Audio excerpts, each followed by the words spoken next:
Vous connaissez la fable du chêne et du roseau? C'est le chêne qui est énorme comme ça, puis il y a un petit roseau tout rikiki qui est à l'ombre du chêne, et puis le chêne il crâne un peu comme ça, il lui dit qu'il est très fort et que lui il est tout rikiki. Et puis un jour il y a la bise qui arrive, il y a un coup de vent énorme, et puis le chêne il résiste, il résiste, il résiste, et puis il est arraché par un énorme coup de vent, alors que le petit roseau lui, eh bien il est flexible et il résiste et il est toujours vivant.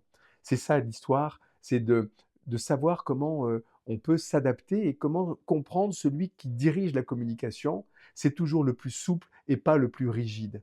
Quand vous vous adaptez à l'autre, quand vous écoutez l'autre, vous êtes le plus souple. Si vous restez sur vos positions, que vous ne voulez pas bouger et pas changer, et surtout ne pas comprendre ce qui est important pour l'autre en le questionnant, eh bien vous avez toutes les chances de faire comme le chêne, à un moment donné, vous serez arraché par la bise. Et ça sera une violence verbale ou éventuellement physique, et c'est pas terrible.